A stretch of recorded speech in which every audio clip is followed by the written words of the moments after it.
Puji Tuhan saudara, di dalam video ini kita akan merenungkan ayat-ayat firman Tuhan tentang hidup dalam kebahagiaan. Saudara akan dikuatkan, diteguhkan oleh firman Tuhan ini, dan saudara akan mengalami kebahagiaan ketika saudara merenungkan firman Tuhan. Ada 7 ayat-ayat firman Tuhan yang akan kita renungkan, yang akan meneguhkan kita untuk hidup dalam kebahagiaan. Ayat yang pertama, Mazmur 119 ayat 2. Demikian firman Tuhan. Berbahagialah orang-orang yang hidupnya tidak bercela, yang hidup menurut Taurat Tuhan.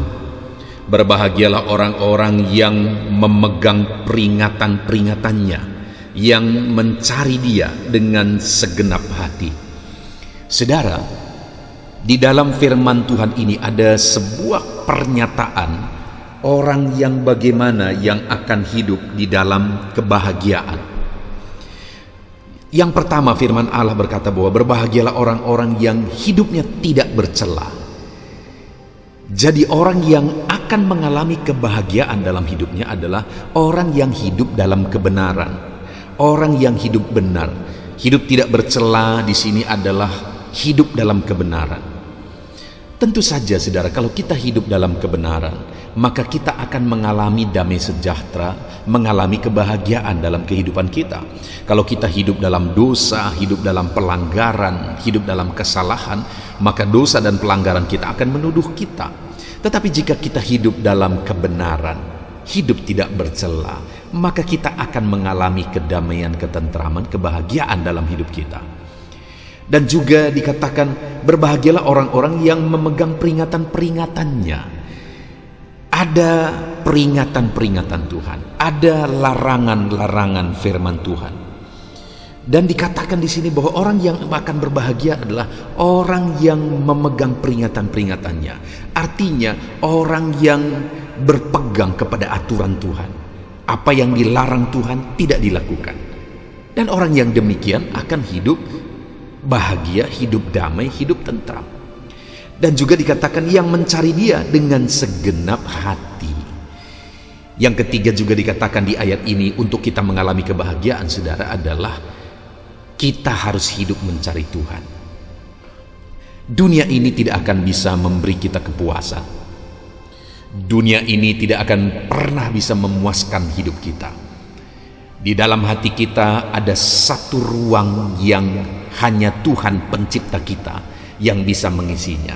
Itu sebabnya berbahagialah orang yang mencari Tuhan. Kalau saya dan saudara rindu hidup dalam kebahagiaan, maka carilah Tuhan dalam hidup kita.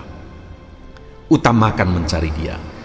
Kita hidup di dunia ini, kita penting untuk mencari materi, kita penting untuk bekerja, kita penting untuk melakukan ini dan itu dan sebagainya. Tetapi di atas semuanya itu, carilah Tuhan yang memberi kebahagiaan bagi kita. Ayat yang kedua saudara, tentang kebahagiaan adalah Mazmur 16 ayat 11. Demikian firman Tuhan. Engkau memberitahukan kepadaku jalan kehidupan. Di hadapanmu ada sukacita berlimpah-limpah. Di tangan kananmu ada hikmat senantiasa. Saudara, pemazmur ini menyaksikan bahwa dia mengalami sukacita berlimpah-limpah di hadapan Tuhan. Tuhan yang menuntun jalannya, Tuhan yang menggiring kehidupannya di jalan kebenaran Tuhan. Dan kemudian ketika dia hidup dalam kebenaran Tuhan, maka dikatakan di hadapan Tuhan dia mengalami sukacita berlimpah-limpah.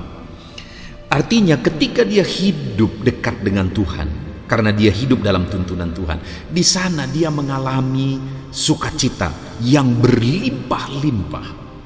Kalau kita mau mengalami sukacita yang penuh, sukacita berlimpah dalam hidup kita, kita harus hidup dekat dengan Tuhan, karena di hadapannya ada sukacita berlimpah-limpah. Bagaimana kita hidup dekat dengan Tuhan? Kita berjalan sesuai dengan aturan firman Tuhan. Sebagai orang beriman, kita melangkah seturut dengan firman Tuhan, maka kita akan mengalami sukacita yang berlimpah-limpah.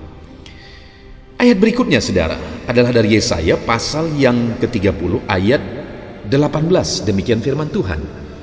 Sebab itu Tuhan menanti-nantikan saatnya hendak menunjukkan kasih-Nya kepada kamu, Sebab itu ia bangkit hendak menyayangi kamu. Sebab Tuhan adalah Allah yang setia. Berbahagialah semua orang yang menanti-nantikan Dia. Saudara, di dalam Yesaya pasal 30 ayat 18 ini, firman Allah memberi perintah supaya umat-umatnya menantikan Dia, karena Dia menanti-nantikan saat supaya menyatakan sukacitanya, menyatakan kebahagiaannya bagi umat-umatnya. Itu sebabnya dikatakan di kalimat terakhir, berbahagialah orang yang menanti-nantikan Tuhan. Menantikan Tuhan menolong, menantikan Tuhan bertindak, menantikan Tuhan berkarya dalam hidup kita. Dan jika kita menantikan Tuhan dalam hidup kita, maka Tuhan sendiri juga menantikan saat yang paling tepat menyatakan kasih sayangnya, menyatakan kasihnya yang berlimpah bagi kita, dan Dia akan bangkit menyayangi kita, dan dengan demikian kita akan mengalami kebahagiaan di dalam hidup kita. Ayat selanjutnya Filipi 4 ayat 4, di mana di sana dikatakan bersukacitalah senantiasa dalam Tuhan. Sekali lagi kukatakan bersukacitalah. Filipi ditulis oleh Rasul Paulus. Dia tulis surat ini kepada jemaat Filipi, dan salah satu ayat yang sangat terkenal di surat Filipi adalah di mana Paulus memberi perintah kepada umat-umat Tuhan, jemaat Tuhan di Filipi, memberi peringatan, memberikan dorongan kepada jemaat-jemaat Tuhan di Filipi, di mana Paulus berkata bersukacitalah senantiasa. Sekali lagi kukatakan bersukacitalah. Saudara, ayat atau kalimat ini begitu dalam. Kenapa? Karena Paulus menuliskan ini dari dalam penjara. Bayangkan saudara, Paulus menuliskannya atau menulis dorongan supaya jemaat di Filipi itu hidup dalam sukacita. Padahal dia sendiri sedang ada dalam penjara. Bagaimana seorang yang ada dalam penjara bisa mengalami sukacita dan bisa memberi perintah atau bisa memberi dorongan motivasi kepada orang lain untuk hidup bersukacita? Tentu saja tidak ada jawaban lain kecuali karena memang dia berlimpah dengan sukacita, sehingga dia juga bisa memberi nasihat kepada orang lain supaya hidup dalam sukacita. Kok bisa Paulus hidup penuh dengan sukacita, saudara? Karena dia ada di dalam Tuhan, sehingga sukacita Tuhan itu memenuhi kehidupannya. Dia melayani Tuhan, dia hidup dalam Tuhan, sehingga sekalipun dia di dalam penjara, sukacita Tuhan memenuhi kehidupannya. Ayat selanjutnya saudara adalah dari Yohanes pasal 16 ayat 20. Demikian firman Tuhan, aku berkata kepadamu, sesungguhnya kamu akan menangis dan meratap, tetapi dunia akan bergembira. Kamu akan berduka cita, tetapi duka citamu akan berubah menjadi sukacita. Saudara, terkadang dalam duka yang kita alami, dalam penderitaan yang kita alami, orang lain malah bergembira. Ya, itulah hidup manusia. Begitu banyak orang-orang yang dikatakan senang ketika orang susah. Itu fakta yang banyak sekali terjadi. Dan mungkin kita pun mengalami itu dalam kehidupan kita, saudara. Tetapi ada jaminan firman Tuhan di sini dalam ayat ini, saudara, bahwa duka citamu akan berubah menjadi sukacita.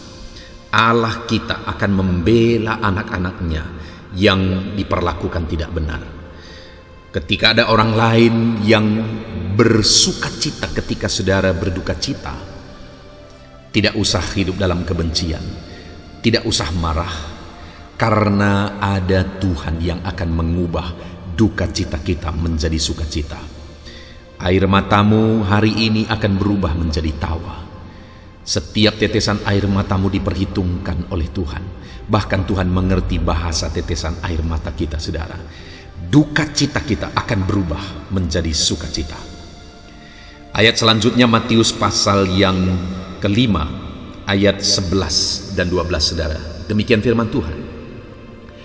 Berbahagialah kamu jika karena aku kamu dicela dan dianiaya dan kepadamu difitnahkan segala yang jahat.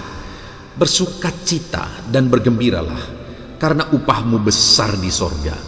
Sebab demikian juga telah dianiaya nabi-nabi sebelum kamu. Saudara, mungkin saat ini saudara dalam mengiring Tuhan, saudara harus mengalami penderitaan. Ada duka, ada aniaya, ada penderitaan yang harus saudara tanggung dalam saudara mengiring Tuhan. Dengar saudara, firman Allah berkata, berbahagialah orang-orang yang karena namanya, karena mengikut Dia, orang itu menderita, karena akan ada upah yang akan diterima. Setiap penderitaan yang kita alami dalam kita mengikut Tuhan, Tuhan perhitungkan, Tuhan nilai itu, dan Tuhan akan memberi upah kepada setiap orang-orang yang menderita dalam mengikut Dia. Tidak ada yang sia-sia, saudara.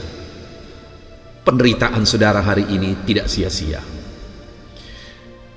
Kesulitan yang saudara alami ketika saudara mengikut Tuhan tidak sia-sia. Tuhan perhitungkan itu, dan Tuhan akan memberikan upah bagi setiap orang yang menderita bagi Dia. Bahkan dikatakan upahmu besar di sorga.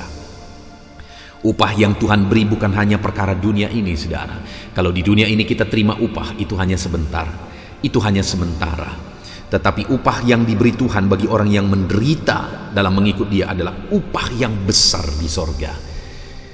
Apapun yang saudara alami ketika saudara mengikut Tuhan, sesusah, semenderita apapun itu, tidak ada yang sia-sia.